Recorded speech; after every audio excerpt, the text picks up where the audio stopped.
Let's go, let's go, let's go. Hey, hey, hey, everybody. Thank you for coming out and joining us on another Melanated and Candid episode. Tonight we are talking about how you're you could possibly be in love with someone, but are you really compatible with that person? So we're going to talk about the different meanings of love, what it means to truly love somebody, and then compatibility in itself. Does it take for you to be compatible with your mate? So I'm going to kick this off by introducing my lovely co-host for the evening. My name is Miss Roxy, and with me I have several lovely ladies. So my first lady I'm going to say hi to is going to be Miss Anissa Monet. How are you, Miss Anissa? Hey, hey, I'm doing well. Had a struggle today, but hey, I made it through. I made it through. I had to put my warrior earrings on the tag. All right, survive and thrive. Let's go. How you doing today, Miss D? I'm good, just working, staying busy, researching, reading. I'm good. All right, all right. Y'all looking good. Look at y'all. What about you, Miss Letitia? How are you today? I'm just as reckless as usual. I'm feeling good. All right, it's time to Here put we it go. in red. Here we go. It's Letitia's back. Friday. It Letitia's is back. Friday. Right, All let's the And she's get back. it back. Let's get it. Y'all gonna get all the work today. It's Let's Friday, and I had go. a stellar day. I'm ready. Got a neck. All right, all right. I'm ready. What you say? You ready? Now I'm ready. drilled in. We was ready to I'm go. ready. Let's I go. feel All fine. right. So I'm going to kick off the first part of our show by asking a question to you ladies. Have you ever been in love with anyone before? Have you ever been in love with anyone before? And then what did it look like? What did that love look like? Any one of you ladies could go first, or I could. Anissa, Miss Anissa. Anybody? Miss Anissa, You, have you ever been Anissa? in love? Have you ever been in Well, love? yes, I've been in love and I fell out of love and I've been in love again and fell out of again. But love, it was a colorful rainbow, girl. It was a colorful rainbow. It was a colorful rainbow every time. With the gifts and the affection and the touching and the phone calls and the text messages and just that just showing that you care and that person care for you, and it was just like head over heels in love type thing. And you got to work on it, and if you don't work on it, it does what it does. So yeah, been there, done that, had fun, roller coaster, woo. Did she say woo? Ooh, So okay. Miss So, Well, Miss D, have Anissa, you been in love? say what? Miss D, have you been in love, and what did it look Yes, like? of course. I have, and I've also loved hard. And I don't think people understand the difference. They don't understand that there are levels to love. You can love somebody, you can be in love with somebody, and being in love with somebody is not the same as actually just loving somebody. You love your sister, you love your friend. There may be a couple of coworkers that you love. So yes, I've been in love. It's a beautiful thing. And I'm one of those people that kind of believes you can love a lot of people, but there's that one, just that always that one that's gonna supersede everybody else, the one that you actually fall in love with. But yeah, I think a lot of people are more in love with the idea of being in love, and I think that's how we get off into the surface dating and not knowing the difference between the levels of love. Or just because you're dating somebody doesn't mean that this is supposed to be a happily ever after. But yes, I've been in love. It's a beautiful thing. Everybody should experience it if you're lucky enough to find that. But in order to find that, we first have to be honest with ourselves. So I can't wait to get off into this conversation.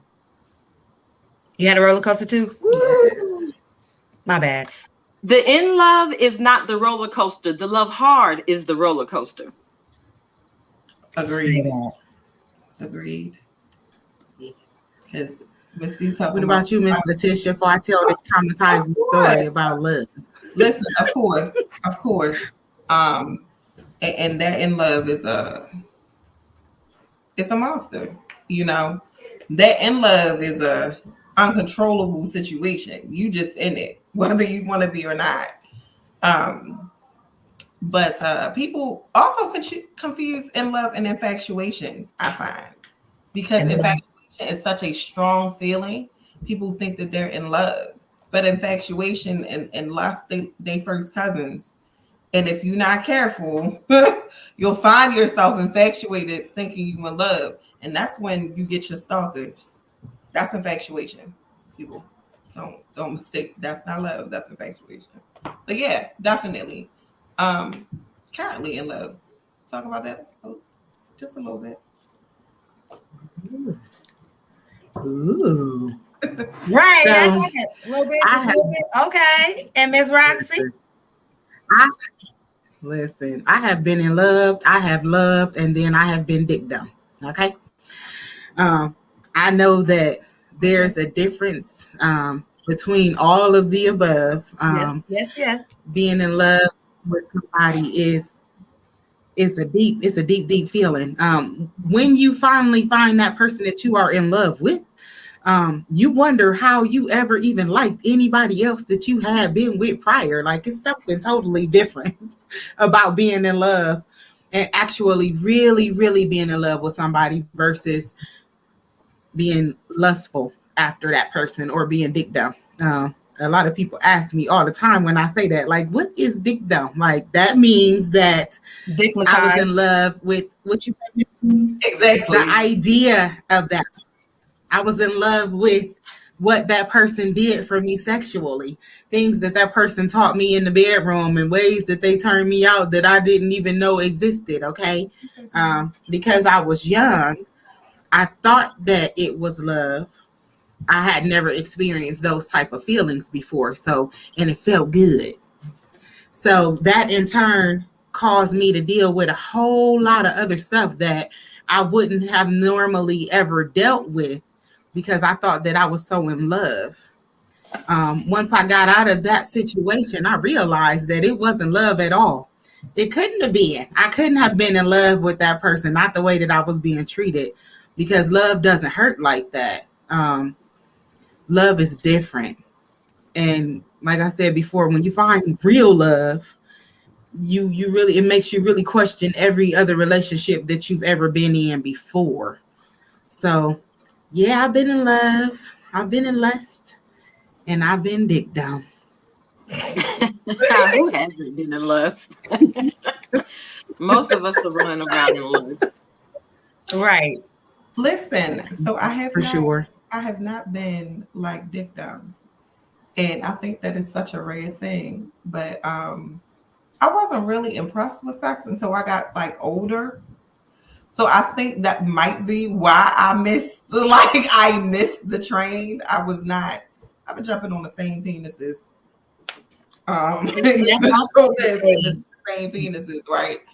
So thing. Not the same ones. it has. My emergency in a glass is a 20-year run, miss. It's a Hey, 20-year run. Like, and listen, because I know Listen, somebody's watching this and like, what?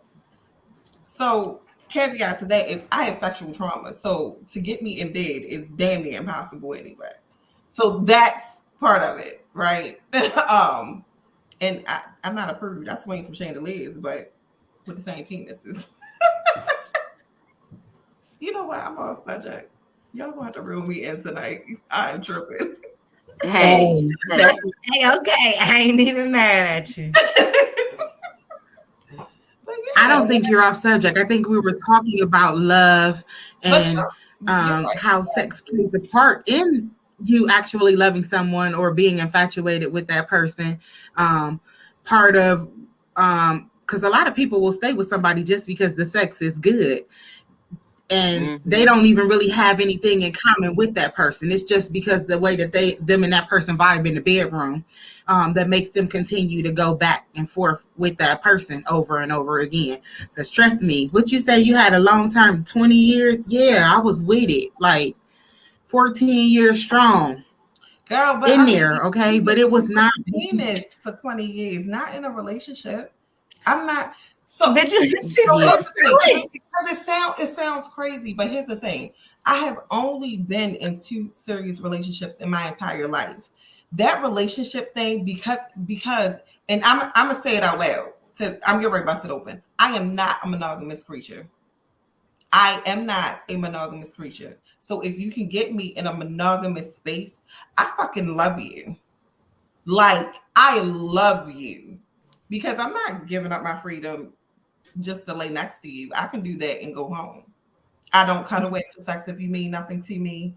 And it probably sounds like I'm a feral cat, but I've always been very honest with myself and very honest with people. Intimacy is intimacy, and you can't just get that from me. I'm not going to allow that. And because part of it, you have to be vulnerable to somebody, and I don't like being vulnerable. There is so much work that has to be done to be in an intimate space, for me to be vulnerable with you, to be intimate with you. Like, I don't take that lightly. And if I pursued you, you was just some dick, I promise. But see, a lot of people do, and I feel like a lot of people are dating with no purpose. Like, for instance, you'll see a couple out together that are holding hands. So we hold hands, but we're not actually bonding with anybody. We spend money together, but we don't invest together. We don't share financial history. I actually know somebody who one day, this chick actually said that she didn't know what her husband's credit, never knew what her husband's credit score was. And while, don't get me wrong, the financial conversation is a hard one. Nobody wants anybody to be in their bank statements or in their wallet. I get that part. But when you decide to be in a committed monogamous relationship that leads to marriage, especially if you're married, how do we not have these conversations? And it's because we're dating with no real purpose. Like, we share, you get caught up in the good things, the butterflies, the fact that we enjoy some of the same things. But just because you enjoy the same things doesn't mean you guys share life dreams. And that's what a lot of people don't realize. You get caught up in the moments where, like I know this chick, she was dating this guy, and I knew both of the individuals, and I tried to tell her that while he's a great guy, he's not a great guy for you, because I know your mentality and I know his mentality. And you're one of those individuals that needs to be coddled, needs to be told every day that you're this, that you're that, put you up on a pedestal, always praise you. You can never be wrong. And he's not that kind of individual. Not that he's not a great guy. That is just not in his character. You don't speak the same love language. But people are so busy caught up in the nice things, like, oh, he opened my door for me. Somebody opening your door for me, while that is a great attribute, and if you're in a relationship with somebody, there's nothing wrong with your man opening the car door for you. Every once in a while, he should. To me personally, it's not a demand that you have to do it every time we get in the car, but every once in a while on date night, there's nothing wrong with him opening your door. But him performing that one act of kindness of opening your door does not necessarily describe his entire character. You know what I'm saying? He can have respect when it comes to opening people's doors, but that doesn't necessarily mean certain things. And when women first start dating men, what's the first thing a woman says on the first date? This obligation that men are required to pay for the first date. And of course, if she gets the pig, we're going to the cheesecake factories, all the high-end restaurants, the Ruth Chris and all that. They want to eat off the fucking side of the menu.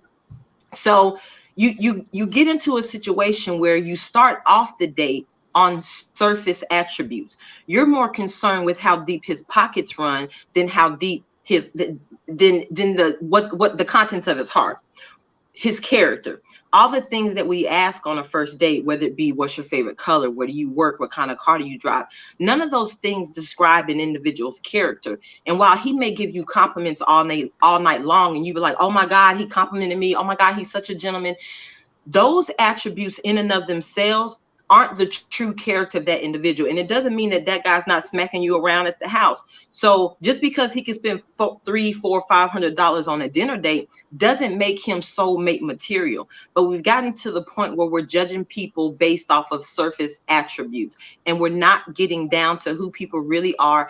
And I think it's more so because we don't even know who we are. Whether it's because you've been in a relationship all your life, whether it's with the same person or with multiple people, and you only know who you are in a relationship, you don't know who you are as a singular unit, or it's because of the fact that we're just surface individuals. So we start chasing what's on the surface of people, but we don't talk about the things that might impact your life. Like, for instance, how many husbands and wives actually know how their significant other or how their spouse wants their parents to be treated if something should happen to them? There are husbands and wives sitting at home right now who, one, may not know that if my mama gets ill, she's coming to live with us. Your spouse may not want parents living with them. But we're not having those kind of conversations. We're stuck on all the surface. What kind of car do you drive? Where do you live? Where do you work? Things like that. And while we may have a couple of deep conversations, they're not the conversations that are going to determine how you tackle the real hard situations in life. What makes you compatible? What is going to make this relationship survive the test of time? See, that is so true. And I think a lot of people don't even think about the negative side of things. And I'm sorry, Miss Letitia. I was just going to make that comment real quick. It's a lot of people that do not think about the negative side of relationships, because all relationships have bad times. Everybody wants a fairy tale relationship, and they think that they're supposed to have a white picket fence and that everything is going to be all peaches and cream. But it does not happen that way in the real world. In real life, things happen. People get sick in relationships, and people be ready to divorce their spouse just because that one spouse got sick or because something happened in the family that they didn't like. It's people that don't talk about having kids in their relationship. The wife might want kids, and the husband might have never even thought about not even thought about having no kids. And if you don't have those kind of important conversations ahead of time, then you end up marrying somebody and being unhappy for the rest of your life, or you end up marrying them and leaving because you thought what you thought that you wanted wasn't what you really wanted because you never had those conversations. It's not even a conversation. Let's strip it down to the bare bones of it. You end up married to somebody you don't even like. COVID exposed a lot of that. You got caught up in the glitz and the glamour. Mm-hmm. Here's the problem. As girls, we are so the freaking fairy tale, right? Princesses and Prince Charming and all that other stuff. And as I got older, I realized I wasn't Disney princess material. So Miss D hit on it. Like, you're not understanding your love languages. Y'all living in fairy tales. You don't know yourself. You don't know what you like for real. Because Miss D just said it's not mandatory for you to open the door. But how many women actually think about like just the little stuff that you like? Me, you won't open my door. I like doors. My sons open my door. And if I'm not careful and I reach for a door, I might get smacked because my oldest son don't play them kind of games. But every woman's not like that. I'm a very modern, but a very traditional woman. I like gender roles. I live by them. My house is ran that way. So when you get into a relationship with a guy and he's okay with you taking out the trash, but you grew up in a traditional household and that's not what you do, then you have a problem. And y'all just be in love with fluff. We too old for that. Because let's really talk about it. Everybody on this panel was 30 plus years old, okay? That fluff is some bullshit. Yes. I don't even go on a date with somebody until I have a deep conversation with them. I need to know what your mentality is, because I don't care where you take me. If we have a deep conversation and I don't like where you're going, I don't give a damn how much you spent on dinner. And you don't have to spend a lot on dinner. And here's the thing. Men always, where you want to go? Where do you want to take me? because I want to see how you think and I want to see how thoughtful you are. And since we've already had a deep conversation, you know what I like.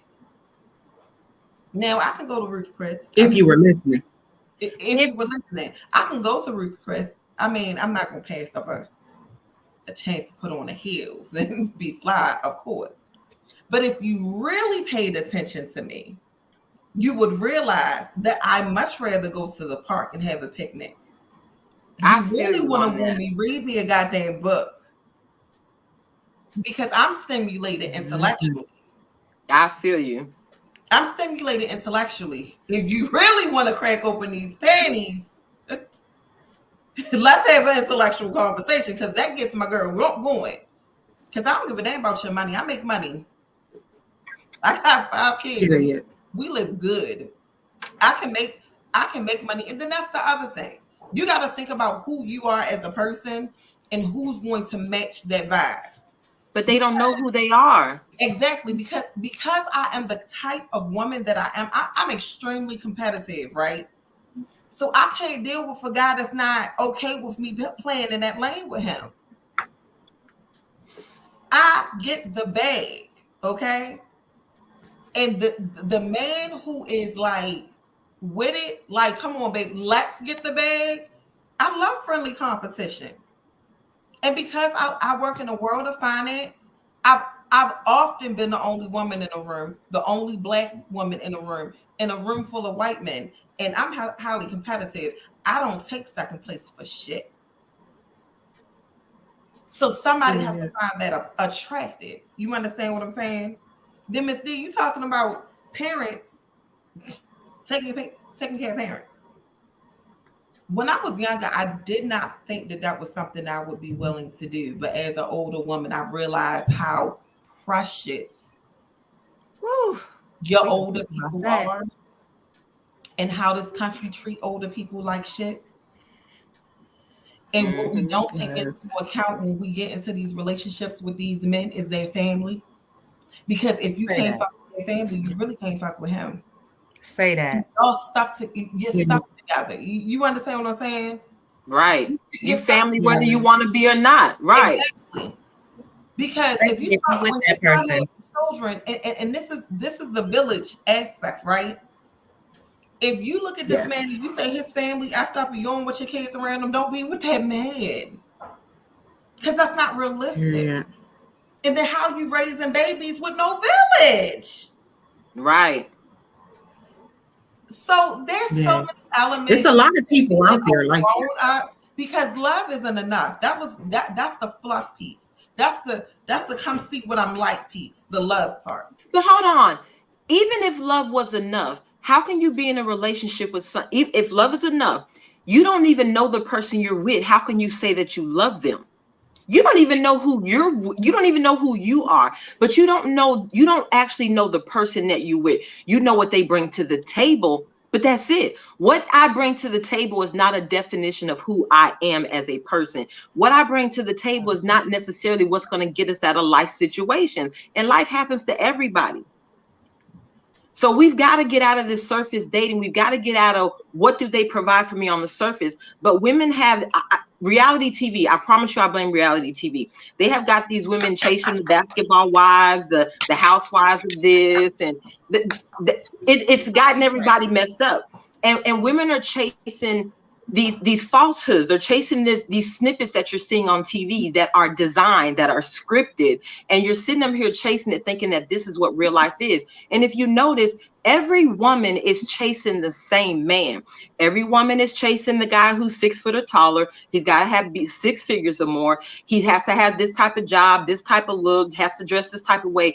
If every woman is chasing the same man, first of all, how many men are above 6 feet?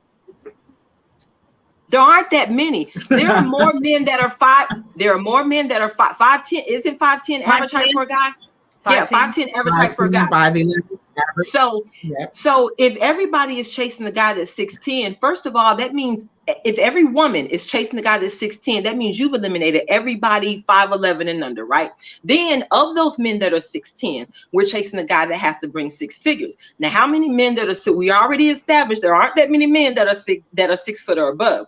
Then you take that into account. How many of those men are making six figures? So Sprinkles. you've narrowed your search again. And every level, every surface level that you add to this checklist, you're narrowing your search. So that's why all y'all keep chasing after the celebrities, the basketball players, the football players, the rappers, and all of that. You're chasing stardom. The OnlyFans and all that. Everyone is chasing stardom. Everyone's chasing surface attributes. I'm concerned about Get the to women the chasing the men nitty-gritty. in the first goddamn place. I'm concerned about the women chasing the men anyway. Because, and let me explain. They're not chasing, but that's the thing. I don't think they're chasing the men. I think they're chasing the lifestyle, and they want the man to provide it for them. I was getting to that though. I was getting to that because it's so funny. I have many conversations with men. Non-traditional. And they are it's not non-traditional. The hood rat is after the bag. And That the hood part. rat looks good. She looks good. She goes to the gym. She keep her body tight. She did that to trap you. And I point this out because I was just talking to a man and he said, you have a wonderful personality. You should hula hoop or something. You won't find your man. Bruh, one, I'm not built to be no little chick. That's not even my it's not my thing. I keep these extra pounds for security because I ain't shit anyway. If I was a little bitch, who Jesus, that's one. She be gang banging on me. Y'all laughing. I'm dead serious, okay? Because men think that because I'm on a thicker spectrum, and the fact that I'm single because I'm fickle. Because this is where knowing yourself comes into play. I'm single because I'm fickle. You might have sneezed wrong that day, and I said, he black. And understand, I know who I am as a person.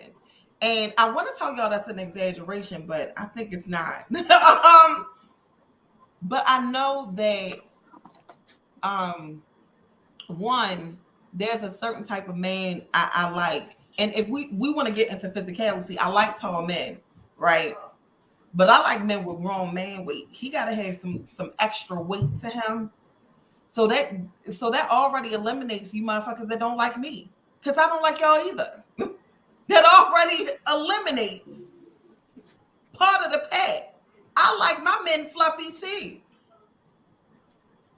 I need some extra to hold on to. I'm not really into like hard muscles. I mean, it's good to look at, but I ain't gonna fool with you. I don't like y'all too pretty either, because y'all think y'all go against the women, and I am fucking crazy. Now, see, for me, I told you that I'm not a monogamous creature. So if you put me in that space and play with me, we got a problem. See, I'm not concerned. I'm not concerned with physicalities because I'm attracted to minds. I love there's nothing more sexy to me than a beautiful mind. I love an intelligent man. I need a man that can think outside the box. I need a man that can outthink. I need a man that can outthink all these motherfuckers that's around us, that's trying to run circles around us. I need a man that I need a man to step up and be a man. And you've got to be able to think outside of the box. You've got to be able to outsmart people around us. You've got to be able to move a certain type way. So the physicalities, yeah, that's all nice and good. But you having muscles is not going to save us from an eviction if we're facing one, if we just happen to lose our jobs. Because matter of fact, I was having this one girl on another panel. Shout out to Mr. Palmer. There was a chick on there, and I'll give her credit for this. One of the things she was talking about, how she only dates men that are willing to cough up a lot of money. She's not giving up anything that, just the promise of or the hope of. And while I don't agree with her lifestyle and choices, what I did was commend her for being honest about what it was and not hiding behind female victimhood, not just acting like men are dogs, calling it what it was, saying that this is what I do. So I commend anybody, whatever you believe in, whatever you associate with in life, stand on that. So I commend her for that. But it bothers me that there's so many women out there who actually think like that they put their value in their physical attributes. They present themselves physically. They present their backsides. They present their, and don't get me wrong, I know that men are into aesthetics. Men see first, and everybody does. You should always be attracted to the person that you're with. Anybody that you're chasing, there should be some form of attraction, regardless of how everybody else feels about them. Everyone else can think that's the ugliest person in the world, but if there's a physical attraction for you, that should be in the picture. But for me, physicalities only go as far as an initial spark, an initial attraction. Exactly. It's not that everybody has to have this perfect physique. That's just an initial spark. Once that initial spark, and that lasts a few seconds, I need to hear the first few words that's going to come out of your mouth, because what comes out of your mouth is going to determine whether or not I'm interested in you anyway. Because like I said, I'm attracted to intelligence. I like to debate. I need to be with somebody that I can have a healthy debate with. And I'm not talking about I'm not talking about social media stuff. I'm not talking about celebrity lifestyles. I'm not talking about gossip column. I'm talking about politics. I'm talking about finances. I'm talking about education. I like to have real conversations. So I need an intellect around me, not a bunch of muscles. Now, if muscles come with the intellect, beautiful thing. If they don't, I'll take the intellect over the muscles any day of the week. You know, I know that's right. Listen, I'm gonna tell you. I'm thinking like, when I said non-traditional. Oh no, Letitia, I'm sorry. You okay? I was just thinking that, when I speak of non-traditional, what I mean by that is everything that you ladies have touched upon. Women, the way that society is now when it comes to viewing women and viewing men, and society has groomed us to believe that the man with muscles or the big tall man is the one that we should go after, or the woman with the big butt and the big titties and the thin waist that looks like a Barbie doll is the one that we should go after. They have groomed us to look at the physical things and not to figure out what it is that's inside. Also, when I say non-traditional, I mean women didn't used to chase men at all. That wasn't a thing. Men chase women. Girl, women are proposing to men now, and I would never. If I got to propose to you, baby, I'll be single for the rest of my life before I propose to you. Watch me clench her pearls. I would never. It's a proposal. Never. And a lot of these women are really, really aggressive. And I'm gonna tell you what my issue is with this. That part. I touched on the guy making a reference to my weight thing for a reason. That's not why I'm single, sir. I'm single because these little Barbie dolls with no brains have allowed y'all to flex your cash and not work. And you have to work for me. That's really what the issue is. Y'all go after this low-hanging fruit. I'm at the top of the tree and I'm not dropping down because you fell in love with the Insta hoe. I have way too much to offer. And you're not gonna play with me. So if 10 of y'all pass me by because y'all went after the Instagram model, have at it. But understand that I am, regardless of what weight I am, I'm the one you take home to your mother. I'm the one that your mother sized up and she said she's a good girl. I'm the one that your mother touched and she felt the Holy Spirit move through her. I'm built different. So when men make these comments, I'm like, go for what you want. Because you're the one who keeps choosing women that your mother don't like, but you put your mama on a pedestal. But she told you no. She told you no about that heifer. And then when she leave and take half your damn money, you sitting there looking crazy. Now that's another thing. She was a bad bitch. And she not even take half your money. Sleep with half your friends. Listen, here's the thing. Right. Sleep with half your friends. Women are calculated creatures. And we say it all the time. These real life conversations. Women are calculated. Sir, if you screwed her and paid for her homegirls, 9 times out of 10, they knew when they was talking about it, you didn't win anything. They fucked you. You the community did. Because we talked about it. We want to keep having these conversations. We want to keep having these conversations like men are dogs. We ain't shit though. Like, you know what, you're right. But you know, one thing I'll say about men, one thing I don't like about men and dating, men act like they don't know when a woman belongs to the streets. Because some of y'all out here Some of y'all are out here fighting and getting mad over somebody that belongs to the streets. Period. Because matter of fact, I remember. So you remember when? On them. Right. So you remember when all the summer protests happened? You know, the political divide, this whole racism in America. So you got, you know, the Black Lives Matter, all these movements, right? So somebody had made a comment about, you know, going forward, you know, change the language, change the narrative. So going forward, we need to stop using the N-word, stop calling women bees and all this, and start addressing them as kings and queens, and start calling women something else, or stop calling women hoes. And I said, you know what? I'm with you on to stop using the N-word and the B word. I'm fine with that, because honestly and truthfully, I don't care about neither one of those words anyway. I said, but let's be clear. Hoes exist. We're not giving them hoes. Let's be clear about that. Hoes are real, and some of y'all belong to the streets. They everywhere, Craig. They everywhere, Day. And people are not being honest about this. Right. You know what I'm saying? I think that it's appalling that men are looking at women and they don't get feminine energy. Men are not getting feminine. That part. That's outrageous. And here's the thing. It's a cycle, and it's a vicious cycle. When you get these women who are ultra independent, that's the trauma response. Okay? So something traumatic happened in her life. And it could be a multitude of things. It doesn't have to be a bad man. It could be sexual abuse. Many things will leave you in a situation where you get that trauma response. So then you have some man fighting to love this woman and she won't give way to him. The real issue, like just starting from the ground, is y'all won't heal.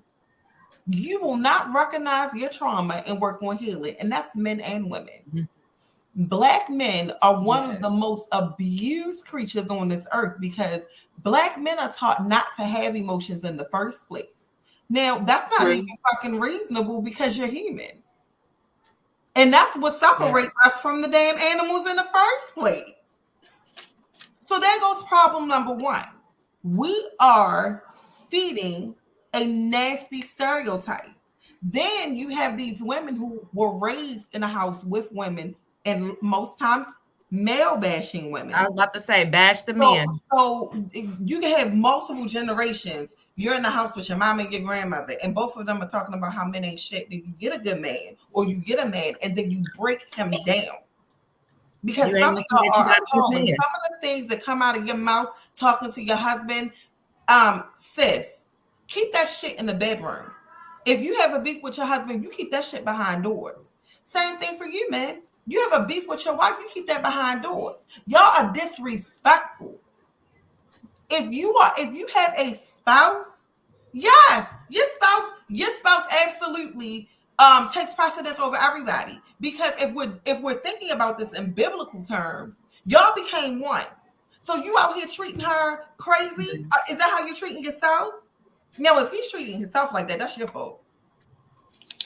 But if he's calling himself a king and he's moving like that and he treats you like trash, you have a problem. You have a serious problem. Y'all are disrespectful. And not only am I a life coach, I'm a relationship coach. Because I'll tell your ass quick, I can't help you. You need a therapist. You need to work through this before you tell me about your relationship goals. I can't help you get there because there's too much foolishness going on here. I want to touch on the comment you made about Black men not being taught to be in touch with their emotions. And you're right. And a couple of comments about that. First of all, for all the single mothers out there that are raising boys, that's a double-sided coin. One, while everyone should understand, they should know how the people should be in touch with their emotions. You should know how you feel. You should know when you're angry. You should know when you're happy. You should know what gets what makes you tick. So everyone should always be in touch with their emotions. However, the boys that are being raised by single mothers, that doesn't mean that all they should be taught is their emotional side. That's first of all. Right. And second of all, extremes though, D. Right. Right. So if you're all the way extreme to that's all you're teaching them, that's a problem. If you're all the way extreme to that you're not teaching them to be in touch with their emotions, Exactly. if women are emotional creatures and women complain that they can't talk to their men don't know how to communicate with them. Well, if you're not teaching your son to be in touch with his emotions, how is he supposed to grow up to be a man to talk to a woman who is emotional? Say that. So the second part of that. So, like I said, they should be taught to be in touch with their emotions as far as men go. No one should be taught to act on their emotions. And that's where Say Exactly. women that. get it wrong. You should always know how you feel, but to act on those anger, those quick little quirks that rub you the wrong way, that get you in a foul mood, no one should act on emotions, but you should always be in touch with them. Exactly. You hit the nail. You hit the That's nail how on the you head end up because in domestic violence it's relationships. such a double-edged sword. And I was having this conversation with a friend of mine, and you ever notice some women have this very unhealthy attachment to their sons, like that's their man and not their son. And it's creepy. It really creeps me out when people are overly involved. I'm not a helicopter mom. I have 5 children. It's too many of them. And truth be told, I'm just not built that way. I'm not a micromanager. My children are 10, 12, 14, 16, and 18. My boys are older at 14, 16, 18. My oldest son he reminds me of my grandfather. He's real straight laced. I keep telling people he was born a 40-year-old man. But my son he's an emotional creature. You wouldn't know that if you came in contact with him because it's not outward emotion. But if you get him in one-on-one space and he trusts you, he'll open up. So on his birthday, on his 18th birthday, I made a Facebook post and I said, the job's done. I've raised a male that somebody's daughter is going to be safe with. D, what happened to you? And D, you went sideways, babe. Oh, Sorry, did I? Hold I'm on. so sorry. D, you turned Hold on. Let me sideways. fix it. My whole head I'm just sorry. went. I don't know what happened. Let me fix my Okay, camera. I'm sorry. Go ahead. I'm absolutely going to toot my horn with that because so many times we come together as women and we have these complaints about men not being emotional. And I like an emotional man. You understand what I like a man that is able to tell me how he feels because that ties into one of those things that I say men need to be when they're dealing with me, which is deliberate. Yes. You understand what I'm saying? And when he is deliberate, when he is in touch with his emotions, you're never guessing how that man feels about you because he told you. Not only did he told you, because love is an action word, he showed you. His movements dictate that he loves you, right? So when I said earlier, I'm in love now, I'm in love with this man because not only does he stimulate my mind, he stimulates my heart. I did not know that words of affirmation was a thing for me because my love language is physical touch and quality time. But words of affirmation is quickly making the Moving up. list. And they're never he tells me I'm beautiful, but just like today, it's always something that plays into my intellect. You understand? To know that a man appreciates my intellect, to know that this man appreciates my business acumen, to know that this man appreciates how I'm cutthroat in business. Those are things that I value because he sees me. Because you can be in love all you want, and you can be starry eyed, but when and any woman who knows what I'm talking about, when you realize that man sees you, that's a different feeling. To have somebody love you Baby. at your worst, and listen, over the last 3 weeks, I have been at my absolute worst, and he's been here, damn near coddling me, because sometimes you need it. Because people look at me, I'm a type A personality. I'm very submissive for him, which is another thing. We'll talk about safety and all those other elements because safety is my number one priority. If I don't feel safe, there's nowhere to go with me. But you have to see people, like Miss D said. you can't love somebody and not know the ugly parts of them. That's not love. When you love somebody, when you achieve agape love, you love all of them, the flaws and everything. Because for me, I look at them, Period. They flaws. say dirty draws. Listen, because I knew I was in love, and let me tell you how it hit me like a ton of bricks. He's a little neurotic. He's a little neurotic. And that drives me up the wall. I'll be ready to punch people in the face when they're neurotic. And I watched him and I chuckled. And I said, this motherfucker got me. He got me. Now I'm all in love and shit. But that's how you know it's real, though, because it hits you out of nowhere. It's because I was sitting there looking so at real. just going, and I was like, oh, that's so cute. The other indication is I was upset. I have never been mad at him. Like, I was a little perturbed, but it never flew. And y'all know I can go the fuck off. We got into a little debate, and I was like, you're wrong, but okay. Like, I'm so chill and mellow. Y'all have no idea. As this podcast goes on, y'all are going to see me go off because I go. Okay. The ladies, they always let me go too. But you know what? That's another thing wrong with surface dating. So when you chase the surface aspects of a relationship, you don't know somebody to their core. You don't know the soul of an individual. You get into these situations where you have conversations or disputes, arguments, whatever you want to call them. And the reason why you can't effectively communicate in those moments of disagreement is because you don't understand that person.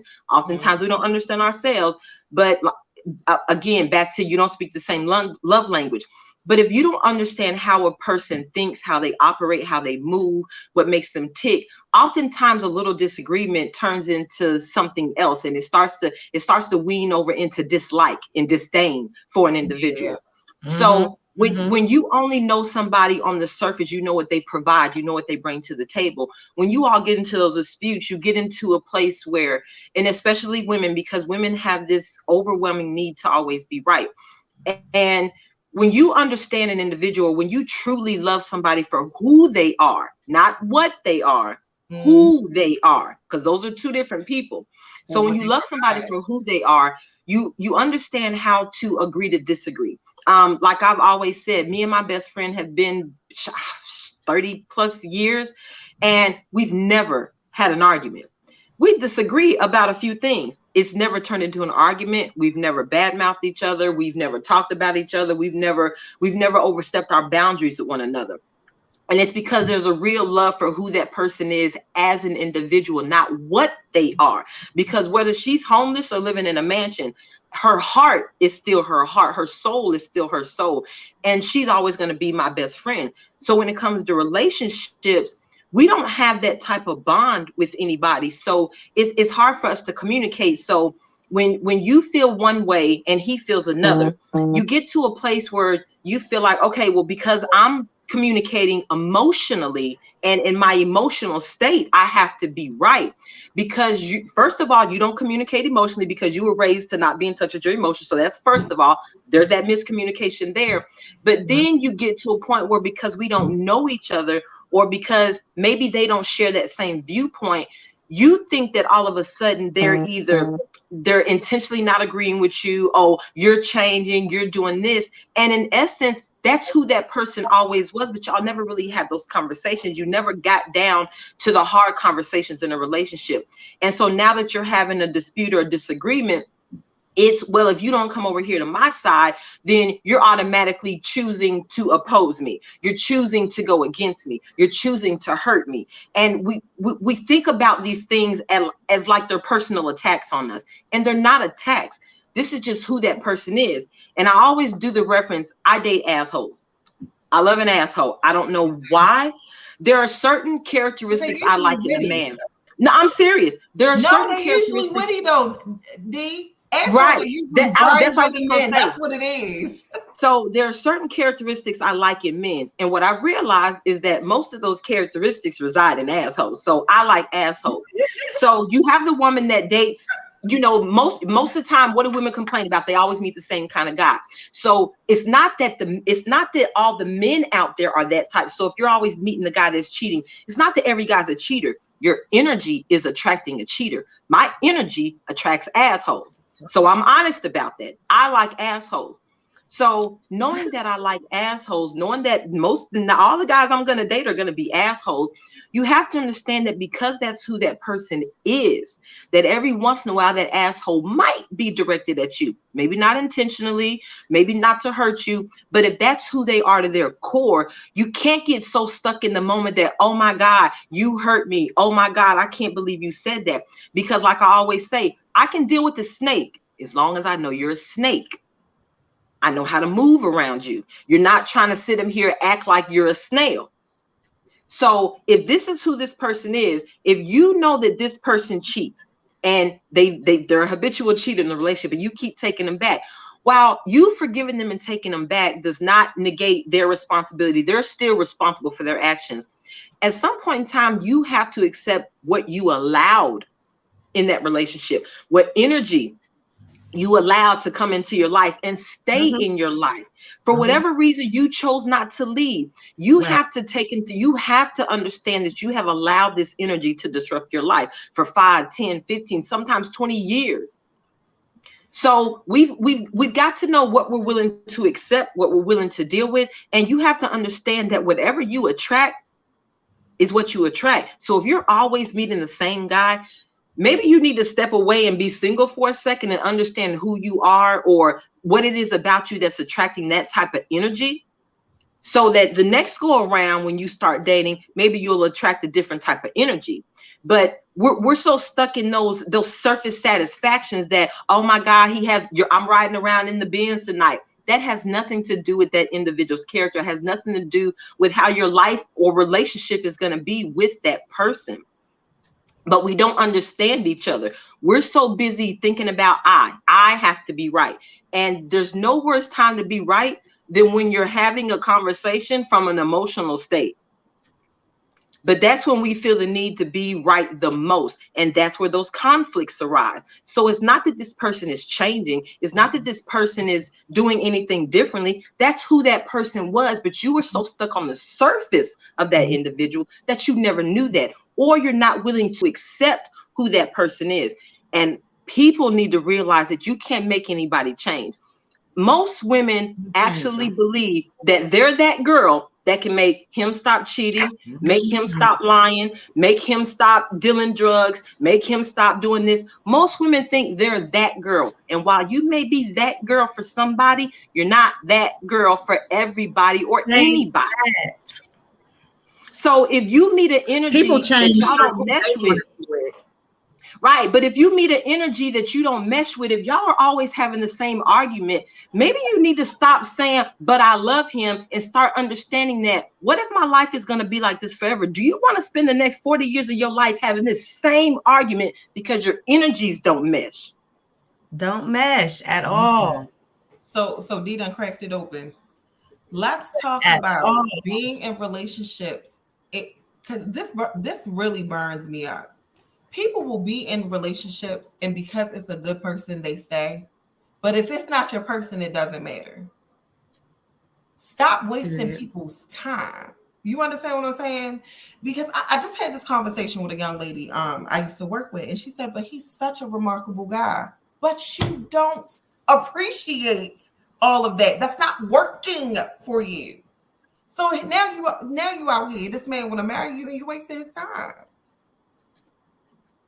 It's not okay. Just because that person is a good person doesn't mean it's your person. And right. You need to normalize. People be scared to be alone. It's not just that. Okay, I'm gonna be real personal right now. People do. I'm getting ready to get real personal right now. I was married for 14 years.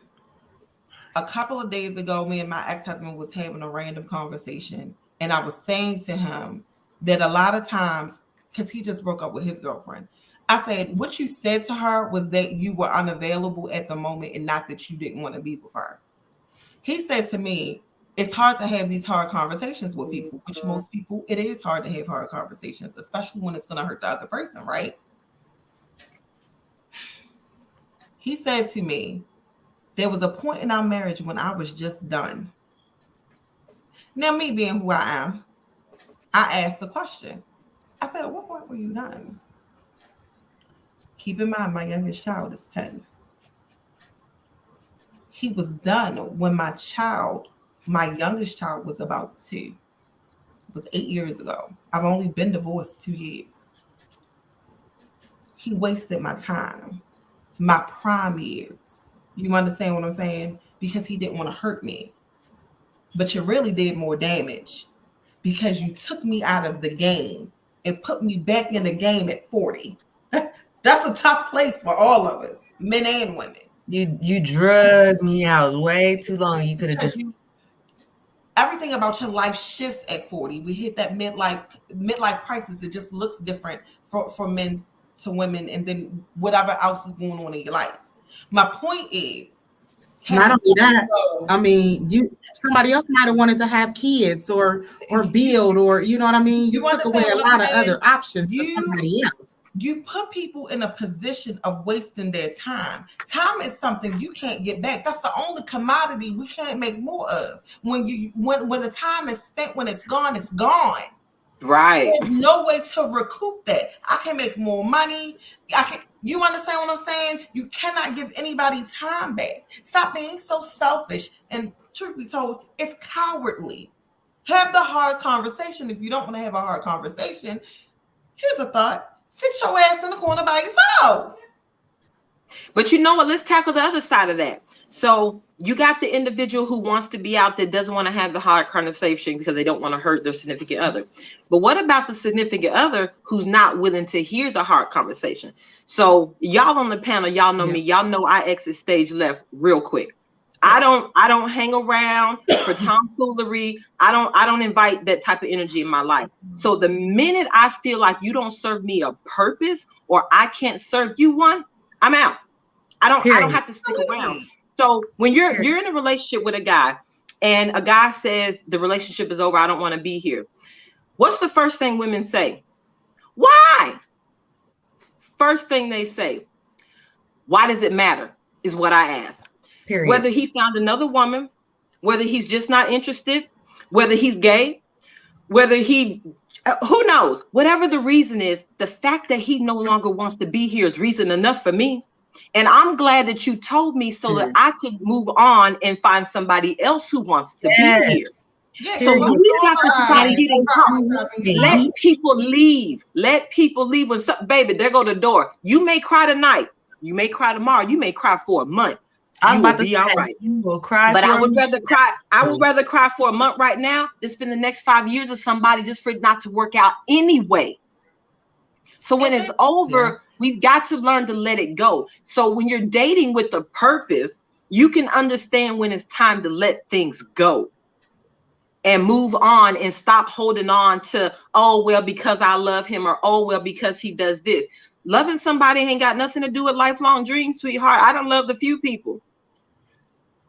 Don't mean nothing. Not to end in death or a beat down neither. So keep your hands to yourself. I'm just saying, because a lot of people tend to go the furthest with the relationship that was just, I don't want to say puppy love, but it was just lust or whatever you call it. But it's not love when you hurt someone, period. It's not love when we got to fight and we got to beat each other up, pull my hair. That's not love. Yeah, so stop. I'm appalled at the toxic nature of society. I hear so many people say, what? I like a little toxic. You keep that bullshit away from me. It's not acceptable. I don't like a little bit of toxic. You're watching too much reality TV and you're applying it to your life and you're creating situations, very unhealthy ones. You need some couch time. I'm an advocate for therapy. Some counseling. I'm an advocate for therapy because people just take things to the extreme. And part of the issue is people talk about how impressionable children are, but do you not realize as an adult you're still impressionable? If you surround yourself with filth, you then become filth. Your mind becomes filth. You exude filth, which goes back to what Miss D was talking And about people with got things kids. that you attract. See, we're not really having So serious conversations about what's really happening. Society is trash, and y'all perpetuating trash all over the place. Hey, what's that mean? You hang around 5 crackheads, you become the 6. You hang around 5 millionaires, you become the 6. It's the Absolutely. energy, it's the company you keep. Absolutely. Birds of a feather absolutely do flock together. If you are the smartest person in your That circle, part. get you a new goddamn circle. If all of your friends are toxic, go That find you a new circle. It's okay. Exit It is stage left. perfectly fine to lead your life in a healthy way. It's perfectly fine to be comfortable single because you're not getting what you want. Stop falling into a, well, I'm lonely, so I'm just gonna, you asking for trouble. You're asking for trouble. We spend so much time looking at the oohs and ahs, and then stick your ass off social media. Your homegirl's not doing that great. He put that big ring on her finger after he blacked her damn eye. He put that big ring It's a on lot her of finger that. after he caused the second miscarriage. He bought her the big house after she found out that he got 2 different broads pregnant. Stop watching other people and thinking they're living fairy tales. Everybody got skeletons in their closet. Worry about you. Worry about doing your self-work. Do some shadow work. Dig deep. Figure out what you really want. Figure out who you are. Because once you figure out those things, dating becomes easier. Right. But you know what, Letitia? Because people, the dating pool is trash. It is. It's okay, But Miss you Carrie. can It's filter all right, the Miss Carrie. bullshit I'm better. counting you out on that one. No, please don't feel bad. Right, you can filter the bullshit better when you're one with yourself, because then you recognize the bullshit. When you have worked and you not have only that, inner peace, you don't let people bring that shit to you. Because I said I was fickle, I was halfway joking earlier when I said I was fickle. The minute you give, because my bullshit meter is that big, and I give people just the amount of enough rope to hang themselves. Because when I close the door, it's closed. I'm But you not turning can't back. get to that point if you have not worked on yourself. And that work has to be internal. If you have not made yourself uncomfortable, you've not done enough work yet. Because you have to be uncomfortable to get to the nitty gritty. And then when you get past the point of being uncomfortable and you find peace in sitting in a room by yourself, when you can walk past the mirror and admire yourself, when you feel joy in your heart just because you're breathing, then go find you somebody. But until you get to the point of that, there's work to be done. And even when you feel joy, even when you're happy, there's always work to be done. Don't stop being so complacent with yourselves, because then you allow it in every facet of your life. True. Say that. Mm-hmm. True. But I'm yeah, gonna but tell women you, be it's not chasing, they even. be chasing surface relationships though. You can tell by the gifts they like. If you ask 10 women, what do you want for Valentine's Day, or what kind of gifts do you want man to get you? Not 8 to 9 of those women are gonna say the same thing: flowers, jewelry, perfume. Same thing, because y'all are chasing surface relationship. You're chasing what everybody else sees. And don't get me wrong, roses are beautiful, but to me, the guy who buys every girl a rose, so for you to say that that's a gift that shows that he cares, or that, oh my God, this is like the best relationship.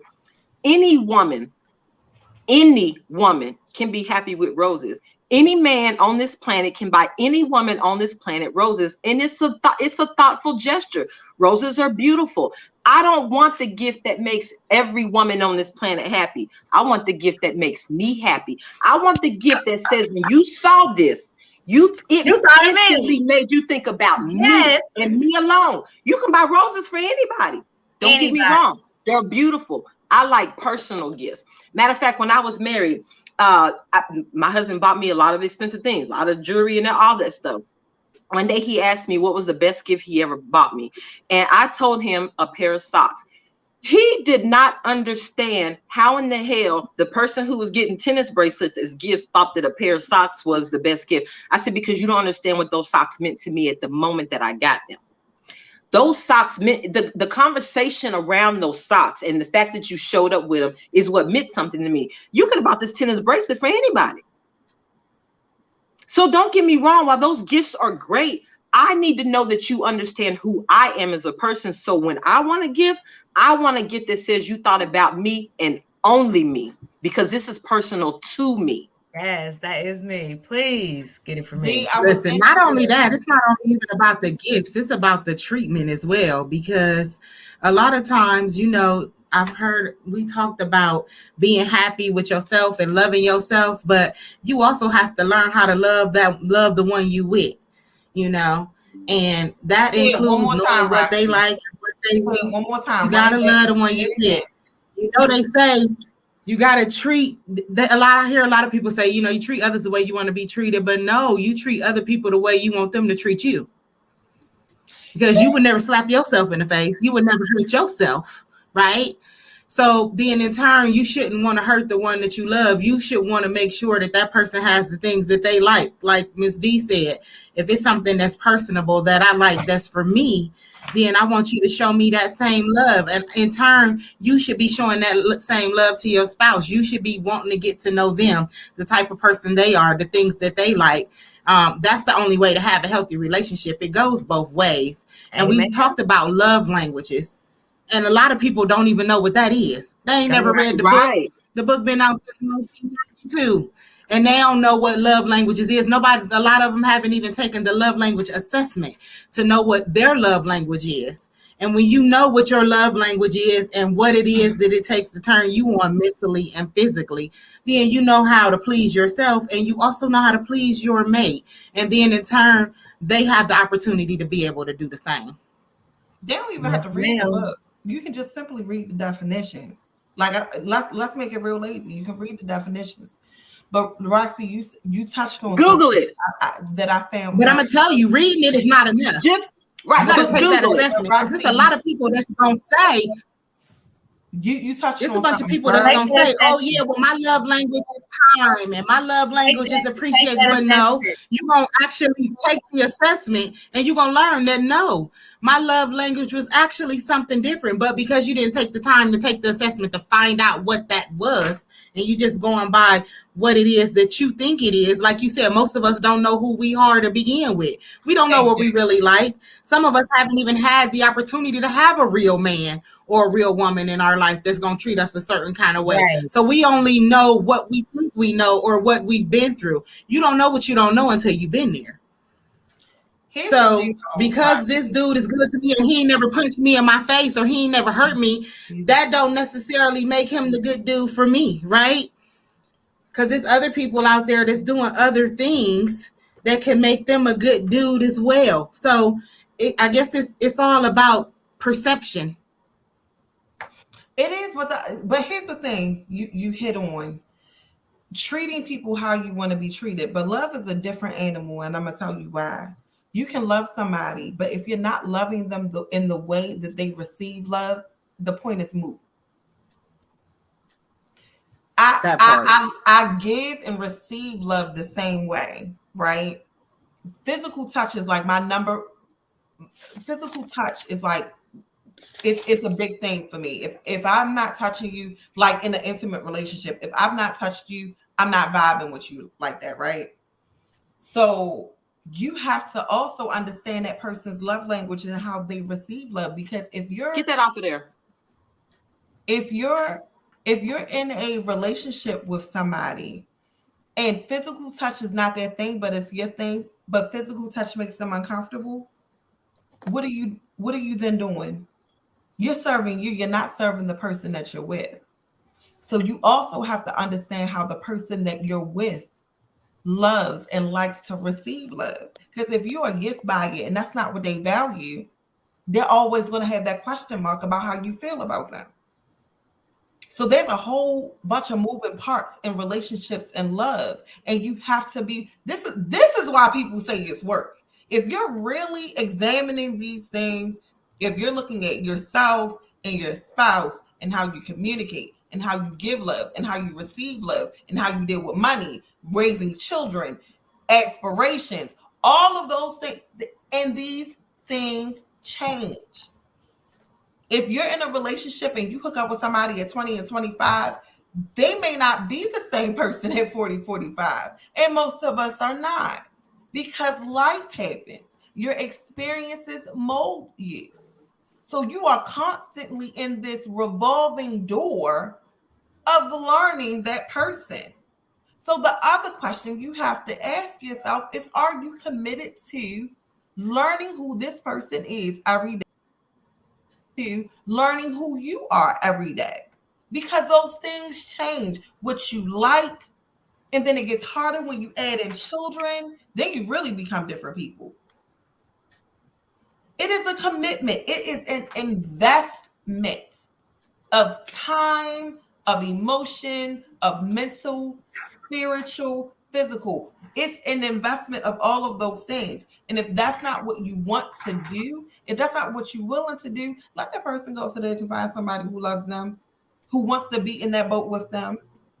Right, right. Now, we all know that we have a question here, Miss Carrie What's the Lou. question? She was Ooh, wanting yeah. to know, how would y'all deal with your partner who is having a hard time dealing with the loss of their parent and has to put them in a deep depression? This is not a real relationship, but a very good question. Whoa, where'd my Roxy sister go? Oh I Lord. mean, and it's also and it's almost a 26-year-old relationship. You have to let people grieve, and everybody's grieving process is not the same.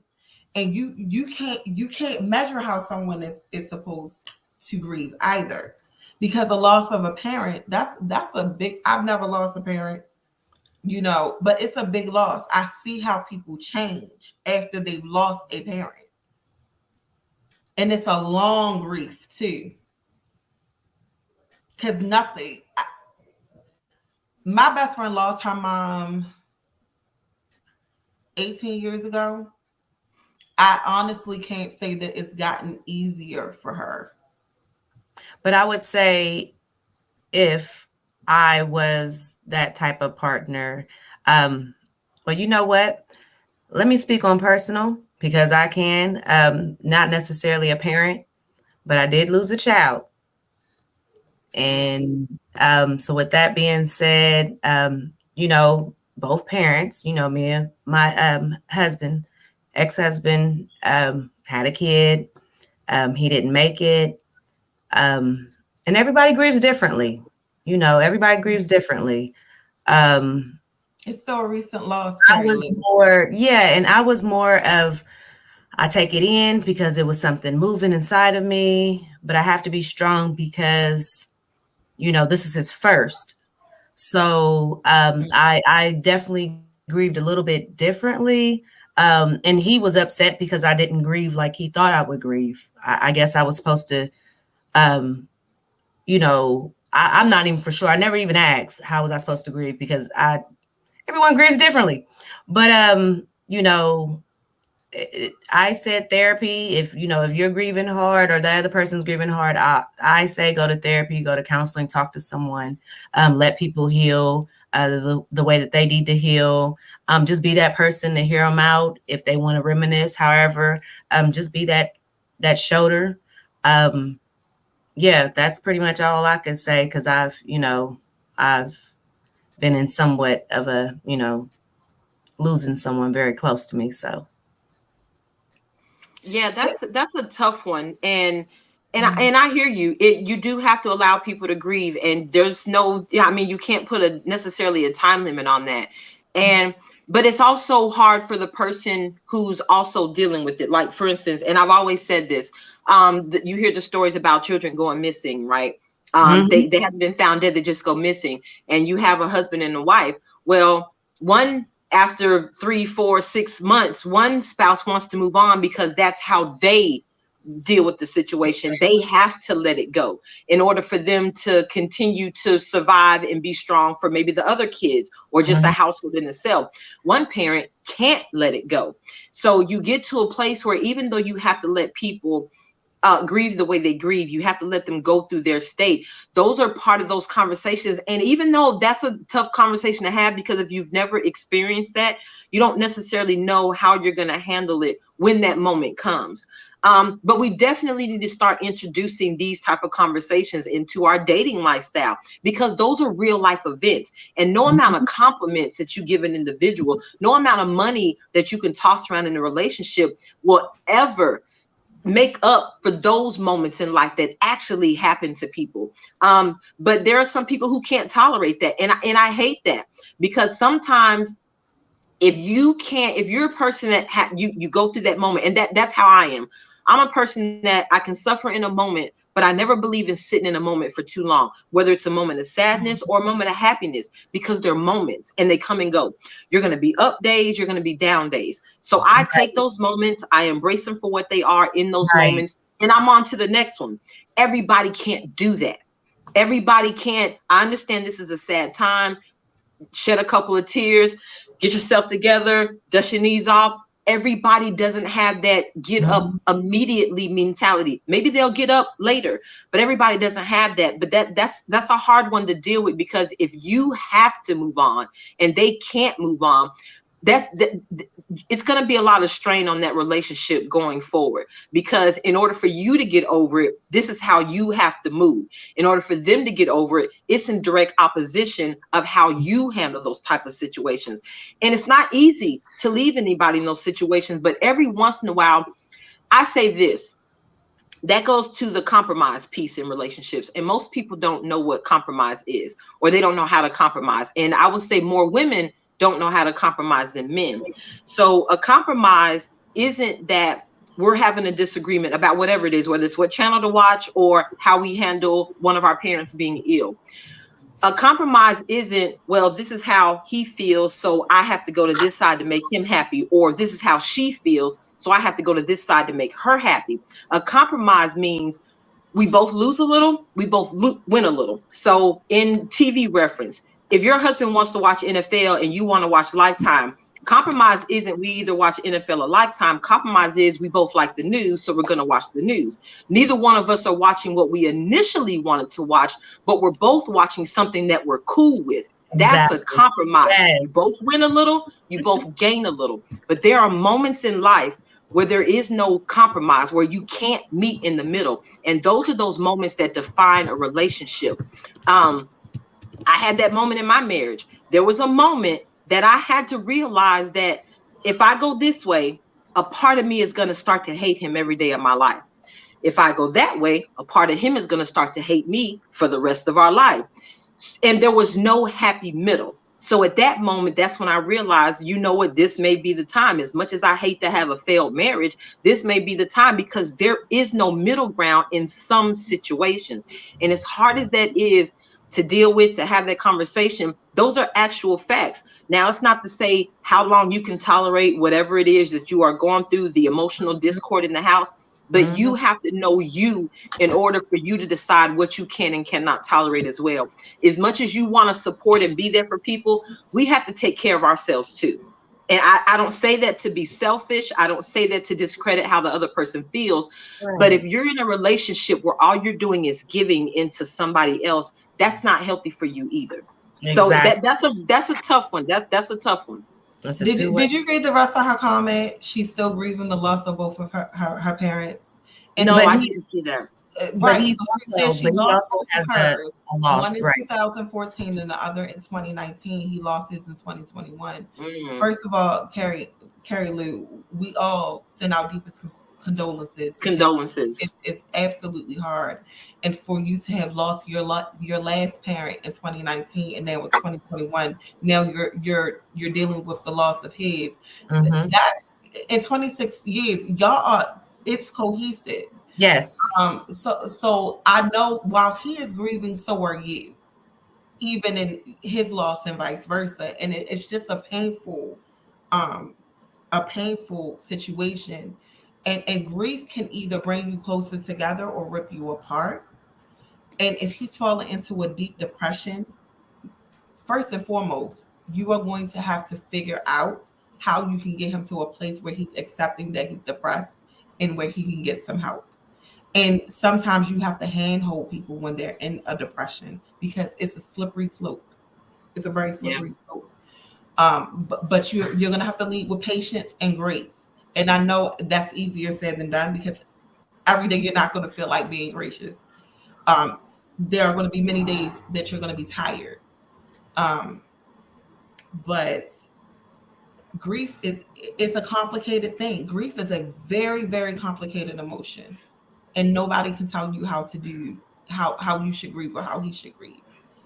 But y'all gonna have to fold into each other and love and support each other because if long haul is the plan, you're right. You're right. Yeah. So we hope that we've said something to help you. And our hearts definitely go out to you.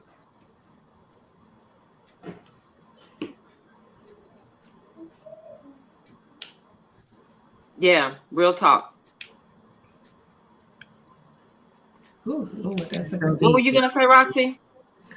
I'm like, this conversation is being real deep now. We getting into talking about grieving and stuff. Y'all gonna put me in my feelings.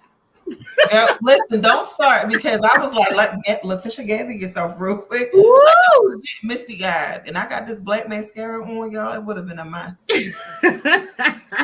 So I'm gonna tell y'all, me and Carrie been friends since we were 13 years old. So I know firsthand personally how deep her and her honey's relationship go. They've been together for a long time. I know about how much they both love their parents and how hard it was for both of them to let their parents go. I'm gonna tell you that's a topic for a whole nother conversation because I'm for real to be in here crying because I still be dreaming about man. Me and Carrie talk about it a lot. Grief is not easy. When you lose somebody, and I don't care how it is, we talking about relationships and being in love and compatibility. But you grieve when you lose your relationship as well. And I'm telling you, it's a tough thing, especially when you thought that your relationship was going to work out. You spent all your time putting all your energy and effort into somebody, and then you look up and then they tell you like, this is no longer what I want, or they move on, or they walk away from you after so many years. And you thought everything was sweet. You thought y'all was getting along just fine, which I think plays a part in all of the stuff that we've been talking about tonight when it comes to knowing who it is that you laying in the bed with. Not just on the outside and what it does to make them feel good on the outside, but also what it is on the inside, what their heart is, what their head is, what they feeling, have those personal conversations. I was not one for deep conversation before my current relationship at all. It's still tough for me to have deep conversations. It's a lot easier now because I know that I'm with somebody who's really going to listen. They really going to be there and really going to understand what it is that I'm trying to say. It's hard for us when we feel like we can't talk to the person we with. But if you can't talk to the person you with, then you probably shouldn't be with them, because communication is a big, gigantic part of relationships, of all relationships. So if you can't have that candid conversation with the one that you're with, then you probably need to find somebody else. And I'm not even trying to be funny at all. It's just that communication is one of those things that is not optional when it comes to relationships. It's something that's a necessity. We have to communicate about everything that's going on in our household all the time. And if it's not just you and them, if you have children, then that adds a whole nother layer of communication that's necessary in order to take place, because you can't just tiptoe around the kids either. So I know we've been in here and we've been going, y'all, and we've been talking, and this thing got real deep. We didn't cut past our time by several minutes. We're never past the time. No, we good. We was doing our thing. Candid. What? Stop playing. My bad. Yes, And, yes. and it's supposed to hit you hard, Carrie. Yep. These are the only people that have been there the entirety of your life. So of course, it's going to hit both of you hard. And this is going to be this advice was given to me, and it was the best piece of advice that was ever given to me. Allow yourself to feel whatever it is you're feeling. Don't let anybody push you along in what you're feeling. And this, if you want to be on the floor and scream, sometimes you have to. You can fall completely out. You just got to get back up. But allow yourself the moment to just be. Because nobody can tell you how to feel. Ever. I like it. I like it. Right, but be able to get back up. Amen. Oh, yeah.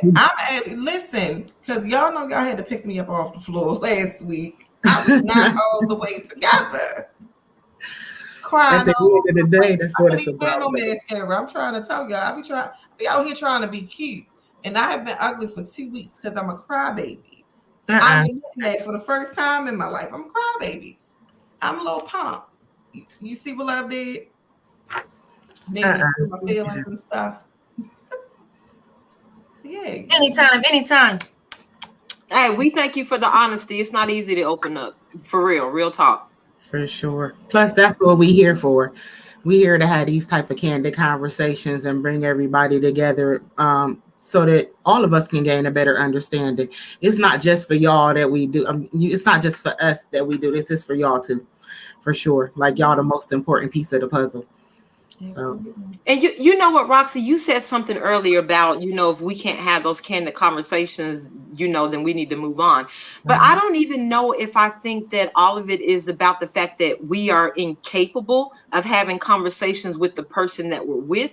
I think a lot of it is that individual not being honest with themselves or not wanting to be open about who they actually are. Not that I can't have a conversation, but I love the tough conversations. I'm the girl that's going to wait until we're on a road trip, like a 4-hour-long road trip where there's no exit strategy to have the hard conversation. You know what? Let's talk about this real quick. Since neither one of us got nowhere to go. Right, we got nowhere to go. That way we can actually talk about it. Where there's no exit plan. He can't go home. I can't go home. Y'all can't just go in the other room and lock the door. You're on a 4-hour road trip. Let's talk about it. So I believe in having those hard conversations because first of all, I'm attracted to beautiful minds. But second of all, I like to know how you operate. I want to know how you, I want to, and I want to know how you handle certain type of situations. We talk about family and not just talking about family. You don't have to ask somebody directly. So what would you do if your mama got sick? But when you have actual conversations with people about real life, about real things, about real family, about real jobs, about real careers, real dreams, and real goals, you start to find out who people are. And just like when you're dating, like who was that said they'd rather go on a picnic than go to Ruth's? Was that you, Letitia? And I agree with that because you know what? At Ruth's Chris, while it may be a beautiful dinner, the steak may be A1 and they spent a lot of money. You done put your best heels on. You done put on that sexy black dress. Y'all was clean. I get that. But the picnic in the park, or if he says, hey, we're going on a date, where you want to go? Surprise me. I don't want to go out to eat, but I want you to surprise me. If he takes you, where he takes you tells you a lot about who that person is. If he takes you to the gym, he likes to work out. Y'all picnic in the park. He just maybe he wants to eat, but he wants to actually sit down and have a conversation with you, and he enjoys nature. He likes being out. You'll learn so much more about an individual if you step away from the roof, Chris, for dinner. If that's the only date you going on, you'll actually learn something about somebody. Tell them to pick you up on a date. I want to go where you go. If you're running errands or doing whatever on a Saturday, I want to go do that because I want to see your actual life. I don't want to see the life you tell me on the character you play on TV. I want to see your actual life. I want to know how you move. I want to know what makes you tick. I want to know what are your favorite things. What do you enjoy? Not because I'm trying to see if I enjoy those things too, but I'm trying to see if this can mesh. Because I also don't believe that you all should have everything in common. I believe that both people in a relationship should have separate hobbies and personal space and elbow room. Yes. I don't want to sit up under you 24 hours a day, 7 days a week. I like to miss you. I like to get excited when you walk through the door because I haven't seen you in a little while. Not to Yes. say that you need to be gone for 3-4 days. I'm not saying that, but No. I don't want to be up on you. I don't want all of our hobbies to be the same. The I don't same. want every time I go, if we both love dancing and that's all we have in common, every time we go out, all we're doing is dancing. I want to do things that don't necessarily involve you, and I want you to do things that don't involve me. I want you to develop who you are so that we can develop together. Because if you're not growing as an individual, the relationship can't grow. Nope. Right. D. Some of us haven't learned the aspect of conversation too, D. Because I don't even think that when I was avoiding conversations or just not having conversations, I don't think that it was because I didn't want to. I think that it was just that I didn't know how. Some people don't know how to express themselves. Some people don't know how to get those thoughts and things that they're feeling out It's in words. the open. It's Some words. people don't know how to have a conversation without being argumentative. Some people don't know how to True. have a conversation without getting frustrated. So, and when you can't articulate the things that are on your mind, it causes frustration. So, a lot of it comes with background. If you weren't raised in a home where you've seen a lot of open communication, or you had the ability to be able to sit down and talk to your parents or friends that were open and willing to listen to you, then some of that stuff is foreign nature to you. And not all of us had that. So some of it is about, how you were brought up too. And I think that those are some of the conversations that we have to have as well, because that helps you to figure out what type of person you're dealing with by knowing where they came from. Mm-hmm.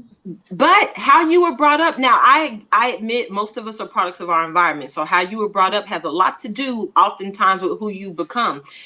But I also feel like once you become an adult and you're living your life, you're responsible for your life. You have your own home. You got a job. You're responsible for your life. At some point, regardless of the childhood trauma, you have got to heal you. You have still, as an adult, you have to take some responsibility for where you are today.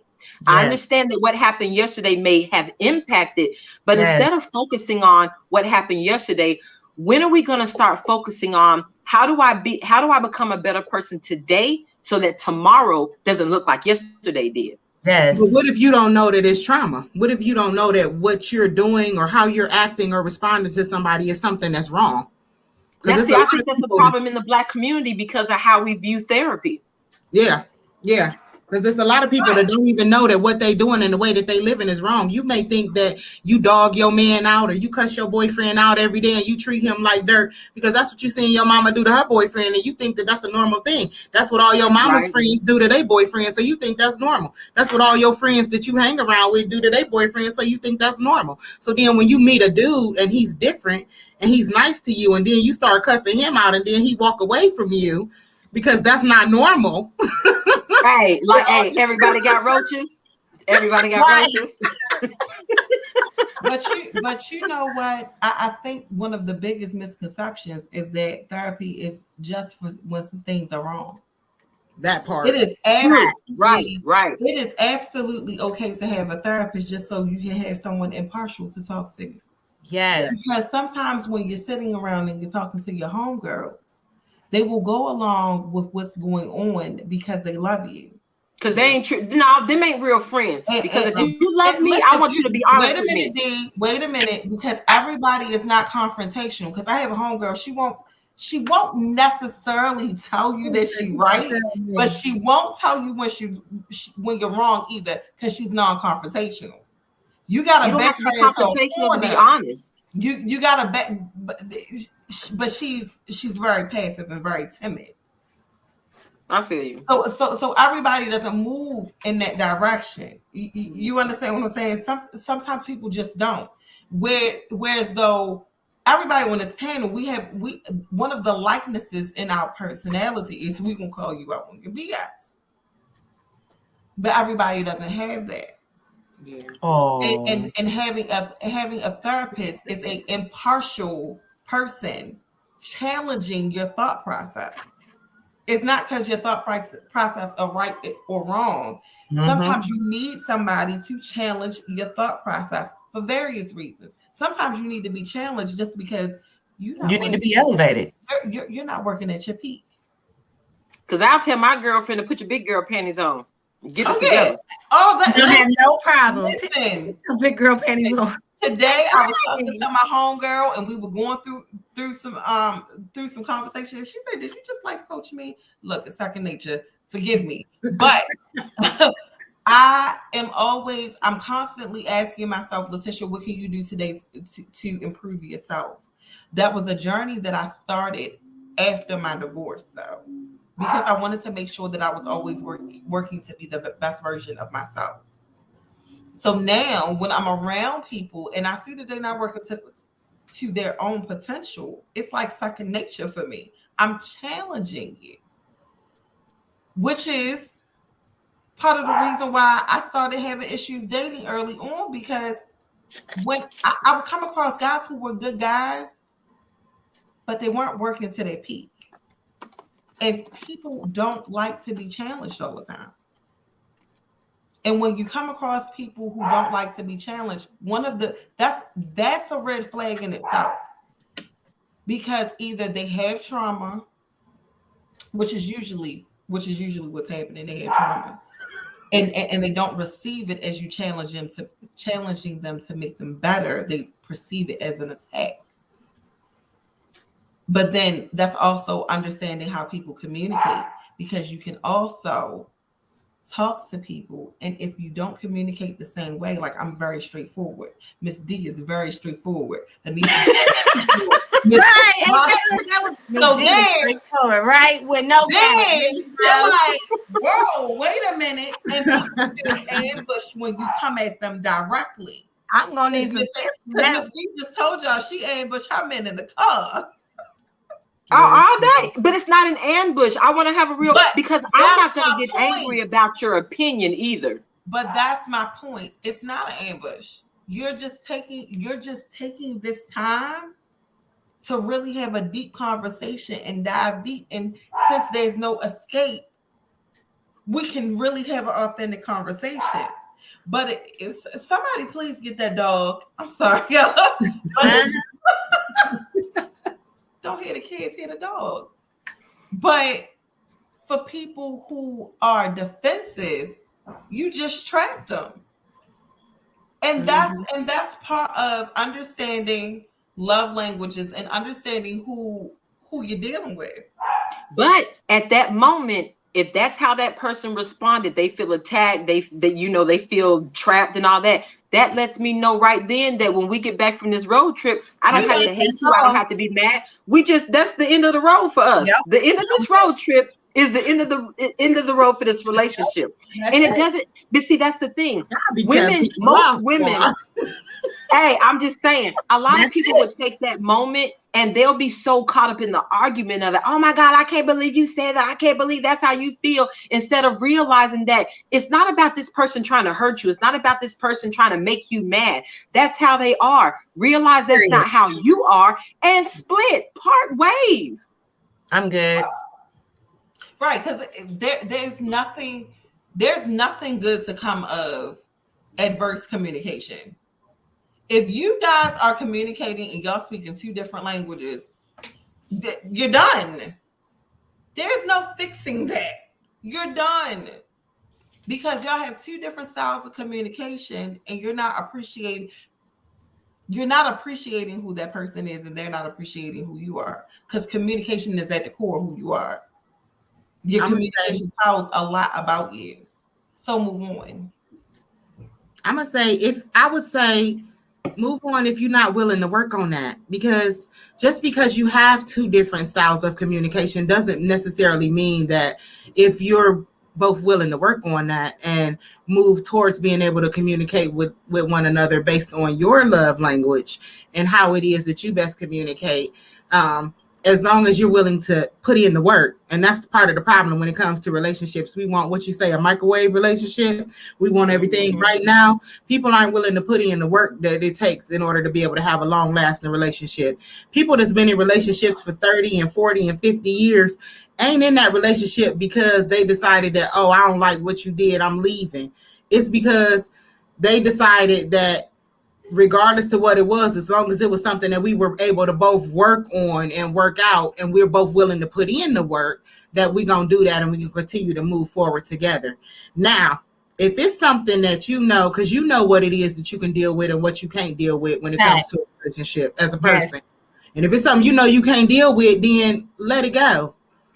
Because people will spend a lot of time. Be honest about that, though, Roxy, and that's why I said move on. See, here's the problem.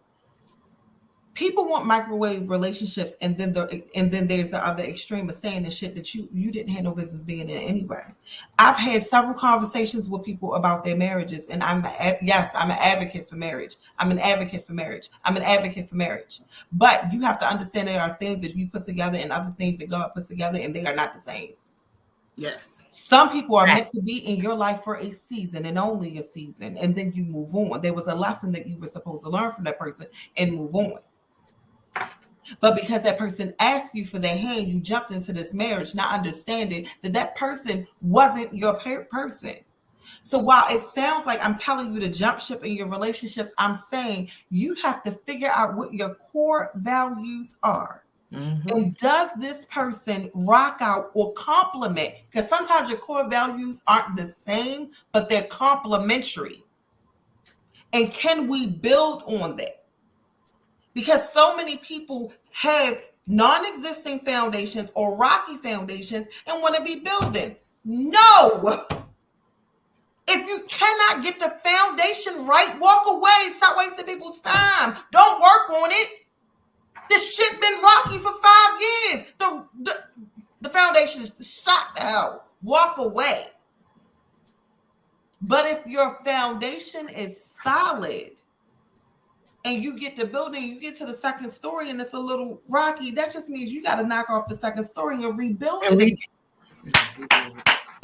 Did you hear what she said? One more again. So understand the difference between investing in the long-term investment and the short-term investment. And if your foundation is solid, work.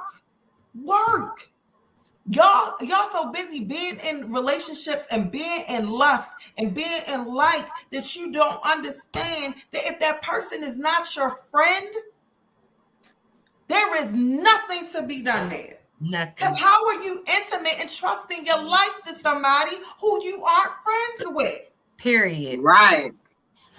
If you can't go to that person and strip down and show this person exactly who you are, what are you doing?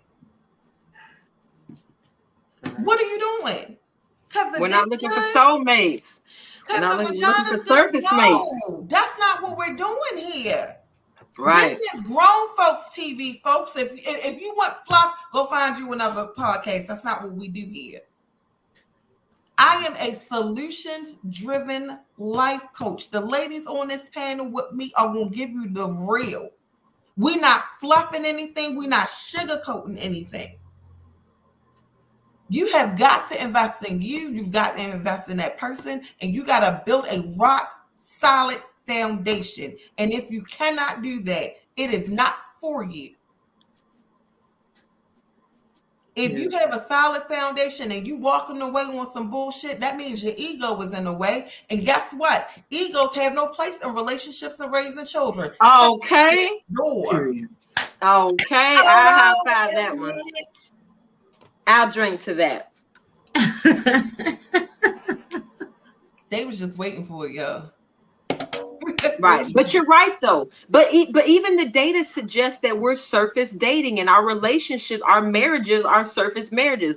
So back in the 1950s, the divorce rate was 2.5%. In the 1950s, when people had roles in relationship, when there was gender roles, when men were men and women were women.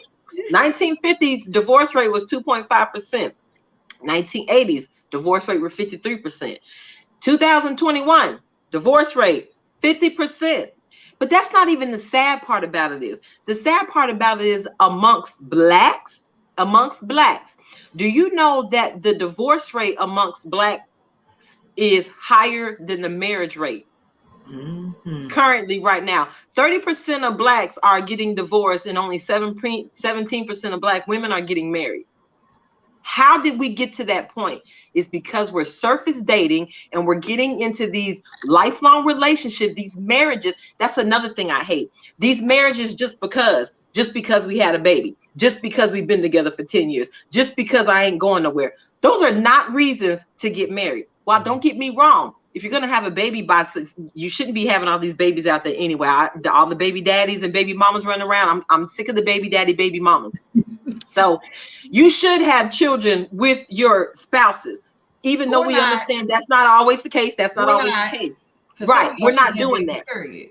Exactly. So we're not doing that. But yet and still, we're not the same people. We're not our grandparents, right? So you got the women are saying, well, this is a totally different generation. We don't move like that anymore. But yet and still, women are chasing the idea of a traditional man, the man that protects and the man that provides. That's a traditional man. But women don't want to do traditional things like cook and clean.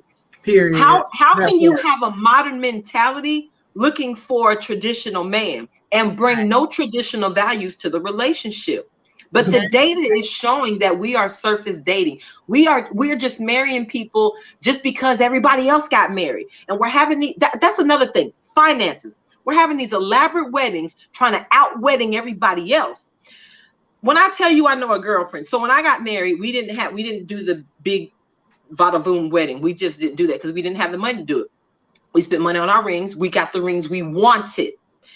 And the honeymoon was for us. So that we weren't bypassing on that. And I don't believe in going into debt over no wedding. So we weren't taking out no loans. What we did, we paid for it cash.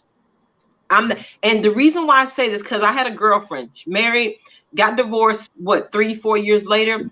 She actually told me that she was still paying for her wedding after she was divorced. What the hell? The minute I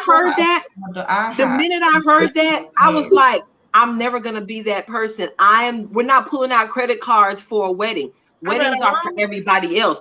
Y'all so busy caught up in the fairy tale of it all. You're so busy caught up in the big day that you're not taking into account who you're standing beside on that big day.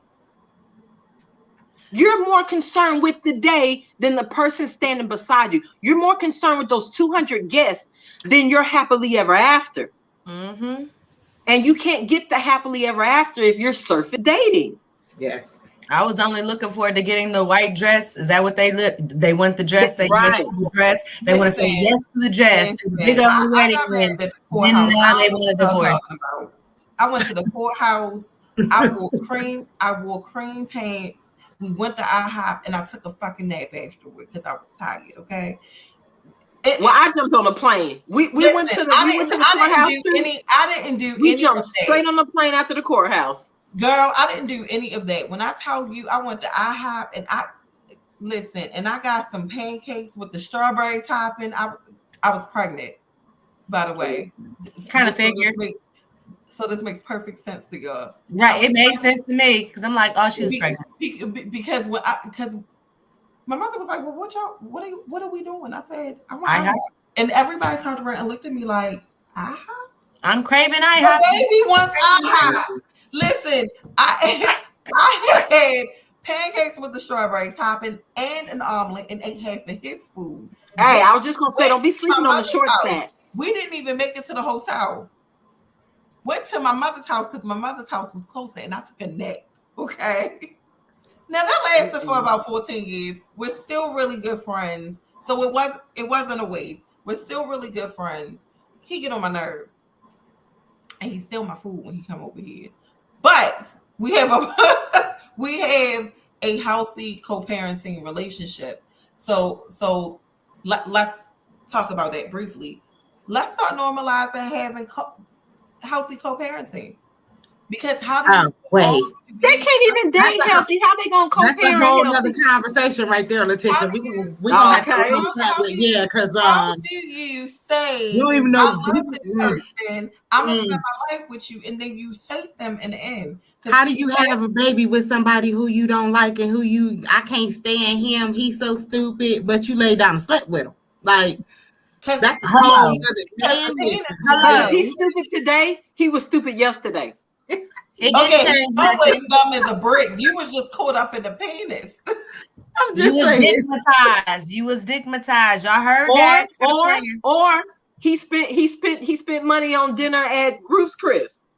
And we getting excited. They giving We it up getting for burgers, excited about surface things. I'm about to say, He but you drives gotta the remember they Benz. giving it up for cheeseburgers out here. You heard me say they giving it up for dollar burgers from White Castle out at this point. Like, Hey, everybody's got a they price. going for the gusto, okay? Everybody's got a price.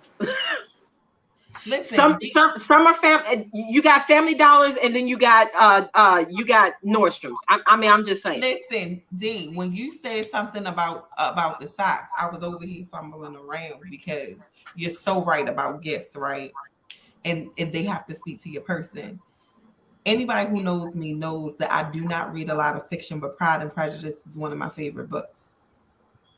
Last week, I got a random delivery. He bought me Pride and Prejudice in leather bound. Anybody who knows me knows I love a book. And he bought it in leather bound. Listen, the orgasm that I had in my mind, because it was random. It was for it was that random. It's not my birthday. Just look, feeling on the book. Yeah, it was specific to you. It was specific to you. And for me, because here was the kicker. It was used. So I got a old smelling leather bound book. I'm a weirdo. Okay. I still go to the library because I like the smell of old books. Yo, that's it. Listen, I was in here all teary-eyed. But it's the little things that counts. When people are paying attention and when people see you, you know they see you by how they deal with you. For me, it was a book. For Miss D, there was socks. Some socks. For me, it's sweet cinnamon barbecue chips. Right. Because okay, for me, Eric, it's a tennis bracelet. That one thing that they said, I like this. I can't stand it. Whatever you think is, though, Miss Rocky. Right. Say that again. It's the thought of, because for me, I like flowers, and I'm gonna tell you why flowers are a thing for me, right? Especially if you bring them in the house with you. You either walk past these flowers and said, she would like those. Because those are the moments that get me. She would like those. Her flowers are like, it's thoughtfulness that works. Now, hold on. A favorite flower, that's different. If you love tulips and he brings you tulips, that's not something that roses are for everybody. I'm not saying that women don't like roses. A rose can be your favorite flower, but a rose can be bought for anybody. You're right. Just because. As an apology, Valentine's Day, I got lilies last week, and they were closed, y'all. So I watched them bloom. Oh, because it's a big thing for me. The lily is my favorite flower. When you get me a rose, I'm gonna be like, I don't like roses, because Miss D just hit the nail on it. Roses are for everybody. I put those on your casket when they get ready to bury you. I'm not a roses kind of girl.